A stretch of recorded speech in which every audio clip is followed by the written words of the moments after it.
Hi, everyone. It's A Ticket to Christ, and thank you for tuning back in. We are looking at with God, all things are possible.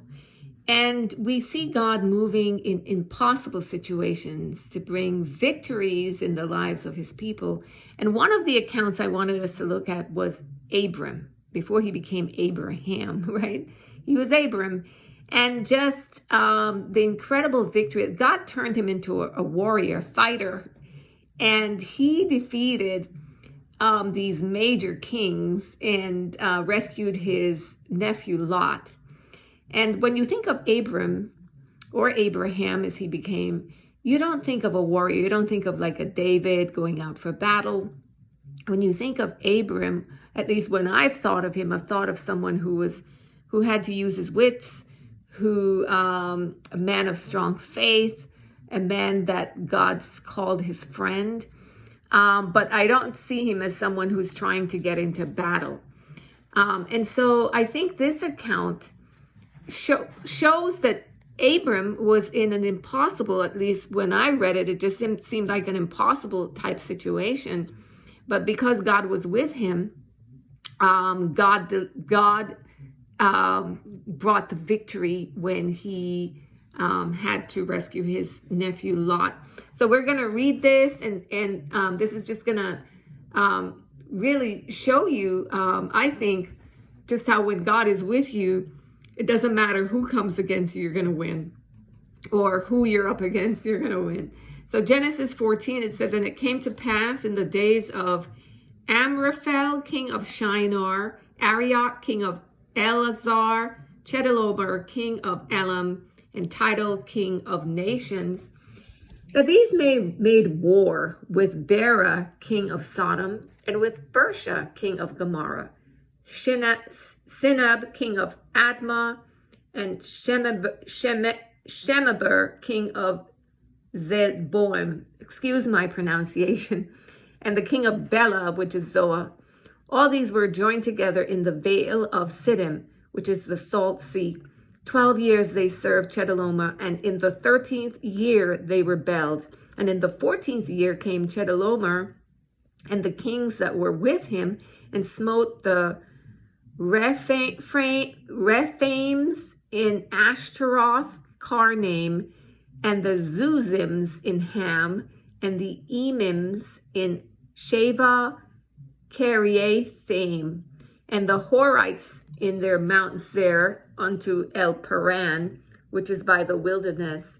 And they returned and came to En Mishpat, which is Kadesh, and smote all the country of the Amalekites and also the Amorites, and dwelt in Hazazon Tamar. And there went out the king of Sodom, and the king of Gomorrah, and the king of Admah, and the king of Zeboim, and the king of Bela, the same is Zoa. And they joined battle with them in the Vale of Siddim. And Chedorlaomer, the king of Elam, and Tidal, king of nations, and Amraphel, king of Shinar, and Arioch, king of Elasar, 4 kings with 5. And the Vale of Siddim was full of slime pits. And the kings of Sodom and Gomorrah fled and fell there. And they that remained fled to the mountain.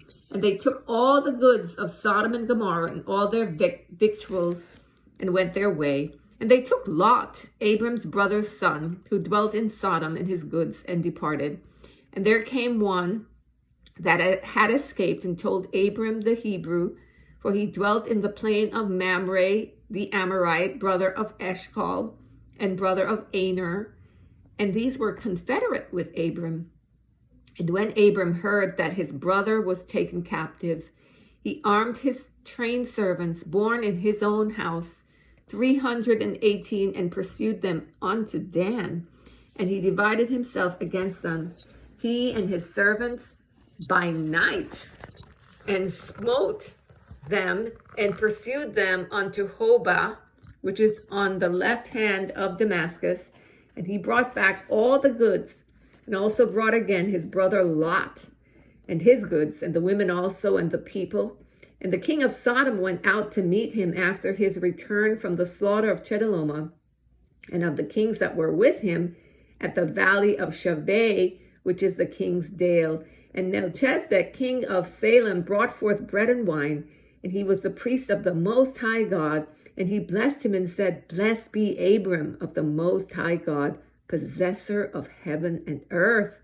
And blessed be the Most High God, which hath delivered thine enemies into thy hand.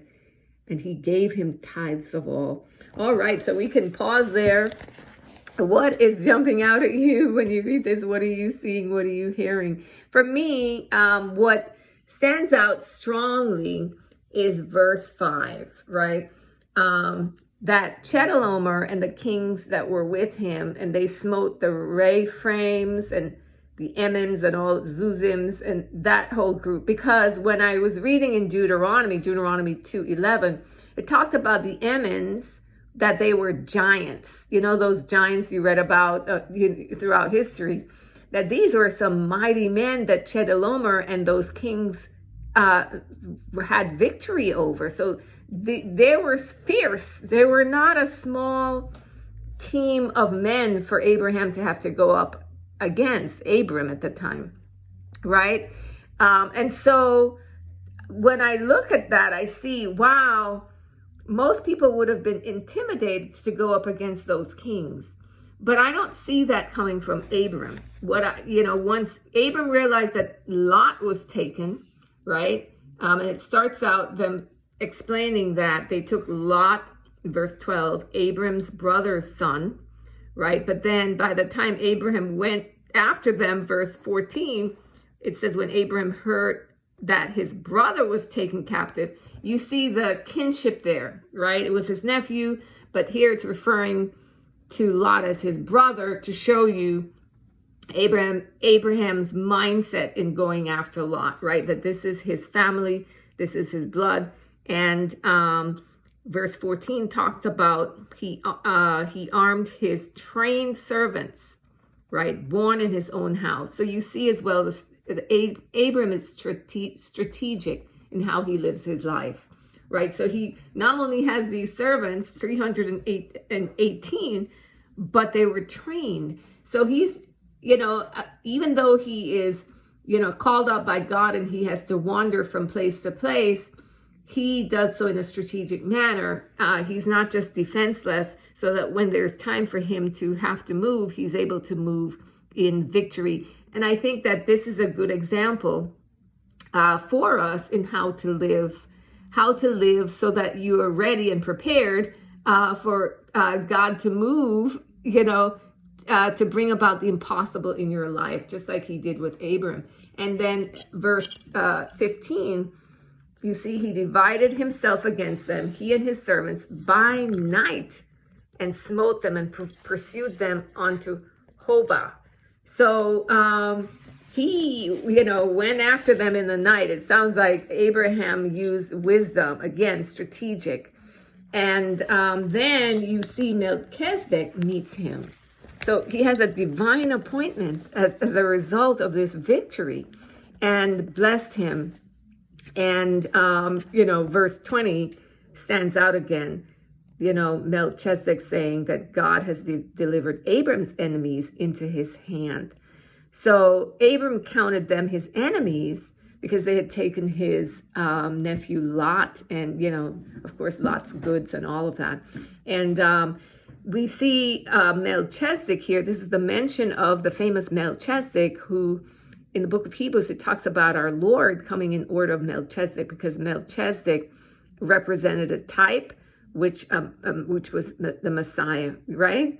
So I think that this impossible victory came about because God, of course, delivered Abraham's enemies into his hands.